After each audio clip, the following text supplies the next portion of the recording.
Hello student, स्वागत है आपका English competitive exam with SSP में। लास्ट क्लास में हमने निज़िम एज़ेकिएल के इंट्रोडक्शन के बारे में पढ़ा था, तो आज हम इनके वर्क एट ग्लांस के बारे में पढ़ेंगे। इससे पहले मैं आपको बता देना चाहता हूँ कि लास्ट क्लास में हमने क्या पढ़ा था। He was influenced by T S. Eliot and Yeats. T S. Eliot और येट्स के द्वारा वो काफ़ी इन्फ्लुएंस्ड थे, और वो दोनों ही पोइट्स ऐसे थे जो कि प्रेजेंट सिचुएशन के ऊपर लिखा करते थे। That's why he also use to write in the present situation that can be find and that can be seen in the that time of society. So we come to the topic. Today we are going to discuss 4 types and 4 concept of this poet, and first is that is related to this, that Indo-Anglian and Anglo-Indian. Next है Unfinished Man, जो कि 1960 में release हुई थी। ये जो आपको Indo Anglian and Anglo Indian word दिख रहे हैं, ये दोनों इसका एक टर्म है, कोई पोएम नहीं है। नेक्स्ट देखते हैं hymns in darkness, that published in 1976 and island 1976 में दोनों ही ये पब्लिश हुए थे। तो ये 3-4 टॉपिक आज हम डिस्कस करने वाले हैं, तो टाइम वेस्ट ना करते हुए शुरू करते हैं आज की video. Indo Anglian and Anglo Indian क्या होते हैं? देखिए, इंडो एंग्लियन ऐसे पोइट को कहते हैं जो कि इंडियंस पोइट होते हैं, but they use to write in English. That means the poet that use to write in English poems are called Indo Anglian. Indo Anglian उन्हें कहा जाता है, और काफी कंफ्यूजन है दोनों वर्ड, इसलिए मैंने दोनों को साथ में लिख दिया है। अब एंग्लो इंडियन क्या होता है? एंग्लो इंडियन उन्हें कहा जाता है जो ऐसे ब्रिटिश ऑफिसर्स या ऑफिशियल्स जो कि इंडिया में वर्क करते हैं, लेकिन उनकी जो सिटीजनशिप है वो कहां की होती है? ब्रिटिश की। तो टॉपिक पे आते हैं। Indo Anglian are the Indians poets who write in English while the Anglo Indian term is used to for British people work in India. British people जो भी यहाँ पे वर्क करते हैं उन्हें एंग्लो इंडियन कहा जाता है। तो होप सो कि आपको समझ में आता होगा। नेक्स्ट है अनफिनिश्ड मैन। अनफिनिश्ड मैन जो कि 1960 में लिखा गया था and written by Nissim Ezekiel. As you know, this story tells a journey of a man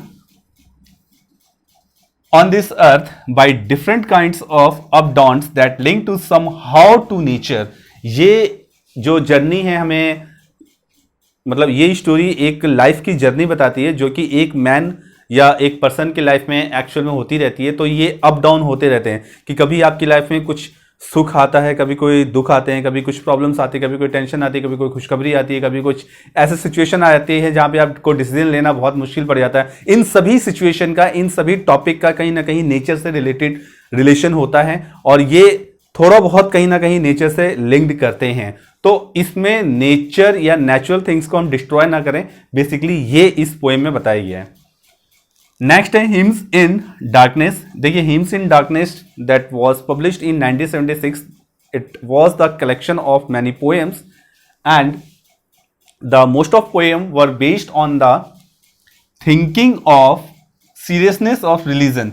religion की सीरियसनेस पे ये बेस्ड है। इट मीन्स कि क्या होता है कि रिलीजन को कुछ जो कंजर्वेटिव लोग हैं एक अपना बेस बना लेते हैं कि हम ही सोसाइटी पे रूल करेंगे, और जो भी कंट्री है, जो भी इवन कॉन्टिनेंट पे भी हम ही रूल करेंगे, और ये इसलिए करेंगे क्योंकि ऐसा रिलीजन में लिखा है। Nonsense things. तो ऐसा उनका मानना है। By the use of some common personality.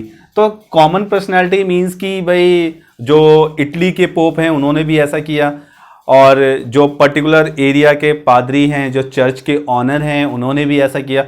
That's why we will do same. तो हमें कोई रोकेगा नहीं, हम भी वैसे ही करेंगे। ये जो कॉन्सेप्ट है किसका होता है? जो कि रिलीजन बेस्ड पर रूल करना चाहते हैं। बेसिकली जो कंजर्वेटिव सोच के होते हैं वो, और वही कम्युनलिज्म को बढ़ावा देते हैं, यानी कि जातिवाद वगैरह कह सकते हैं आप। We can remove these things. कैसे रिमूव कर सकते हैं? Completely including some common weakness of modern man. जो मॉडर्न मैन की कुछ कॉमन वीकनेस होती है। देखिए, मॉडर्न मैन जो होगा वो रिलीजन से थोड़ा सा दूर रहता है। मीन्स कि अगर आप देखें तो कुछ लोग कहते हैं धर्म जो है वो मानव के लिए बना है, मानव धर्म के लिए नहीं बना है। कुछ लोग कहते हैं कि धर्म जो है वो पहले है और मानव बाद में है। तो जो ऐसा मानते हैं कि जो धर्म है वो मानव के लिए है लेकिन मानव धर्म के लिए नहीं है, तो वो कहीं ना कहीं मॉडर्न मैन होते हैं, यानी कि वो अपना कहीं ना कहीं कह सकते हैं कि इम्प्रूवमेंट चाहते हैं। और इस टाइप के जो लोग होते हैं वो ये चीज़ें जानते हैं कि वीकनेस है उनकी, जो रिलीजन है वो वीकनेस है, तो इस वीकनेस को जो म्यूजिकल होते हैं वो हटाना चाहते हैं। And some common weakness of the modern man, अगर ये चीज़ें हमने उनको रिकॉग्नाइज कर लिया और उनको कैच कर लिया तो इस तरीके से हम वो चीज़ें दूर कर सकते हैं। क्या दूर कर सकते हैं? जो सीरियसनेस ऑफ रिलीजन है, इट मीन्स कि रिलीजियस के बिहाफ पे, रिलीजन के बिहाफ पे जो आप पे रूल किया जा रहा है, आपको सप्रेस किया जा रहा है, एक्सप्लॉइट किया जा रहा है हर एरिया में, हर रीजन में, हर कंट्री में, हर स्टेट में, यहाँ तक कि हर रिलीजन में, तो इससे आप बच सकते हैं। तो बेसिकली ये इनका कहना है। और as I told you that it is a collection of many poems that based on common topics.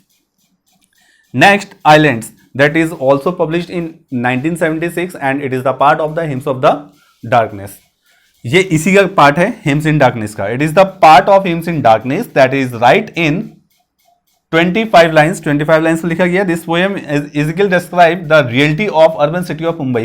इस पोएम में जो है Ezekiel वो डिस्क्राइब करते हैं कि मुंबई सिटी जो है उसकी रियलिटी क्या है। देखिए, रियलिटी मीन्स कह सकते हैं कि Mumbai was divided in two parts that time। First part will be dominated as rich persons and second part will be considered as poor section। तो यहाँ पर ये जो उतार चढ़ाव है बहुत ज़्यादा होता है। इवन आज की सोसाइटी में भी देखा जा सकता है कि बहुत ज़्यादा है, कि आज की सोसाइटी तो कुछ अलग ही चल रही है। आजकल की सोसाइटी, हमें बात नहीं करनी चाहिए। टॉपिक पे आते हैं। होप्स हो कि आपको समझ में आया होगा। तो अब एक बार रिवाइज कर लेते हैं। इंडो एंग्लियन और एंग्लो इंडियन में क्या डिफरेंस है? इंडो एंग्लियन उसे कहते हैं the poets who used to write in English in India. It means कि इंग्लिश पोइट जो लिखते हैं इंडिया में, जो ऐसे पोइट, इंडियन पोइट जो इंग्लिश में लिखते हैं, उन्हें क्या कहते हैं? इंडो एंग्लियन कहते हैं। और एंग्लो इंडियन उन्हें कहा जाता है ऐसे British persons who come to India to do any kind of job and they are called Anglo Indian. Next है अनफिनिश्ड मैन। अनफिनिश्ड मैन में हमने पढ़ा कि ये एक ऐसी स्टार्टिंग मतलब लाइफ की जर्नी के बारे में बताते हैं जो कि अप डाउन होती रहती है और कहीं ना कहीं ये आपके नेचर से रिलेटेड है कि आप नेचर को कहीं ना कहीं नुकसान कर रहे हैं।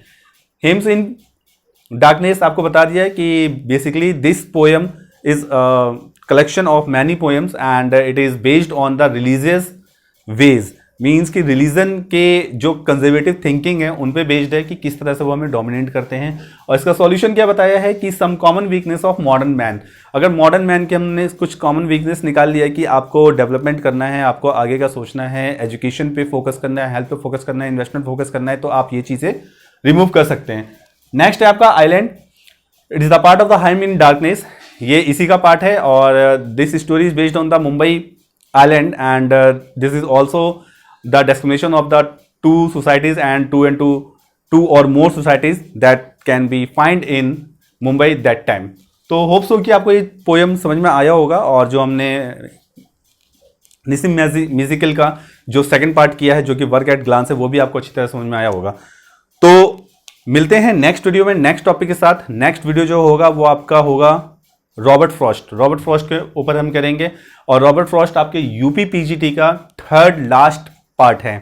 तो we are going to finish this series of UP PGT. इसके बाद आपका ये कंप्लीट हो जाएगा, then we will make any other kind of videos like DSSB।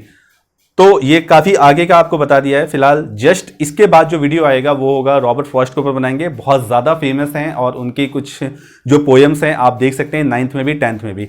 So hopes हो कि आपको आज की वीडियो अच्छी तरह समझ में आई होगी। इस वीडियो में कहीं भी कुछ भी आपको कुछ प्रॉब्लम लगती है तो आप मुझे कमेंट में लिख के भेज सकते हैं। PDF का लिंक मैंने डिस्क्रिप्शन में डाल दिया है, अगर ओपन नहीं होता तो आप कमेंट में लिखिएगा। और किसी भी क्वेश्चन में कुछ भी प्रॉब्लम आती है तो आप मुझे कमेंट में लिख के भेज सकते हैं। तो मिलते हैं नेक्स्ट वीडियो में नेक्स्ट टॉपिक के साथ।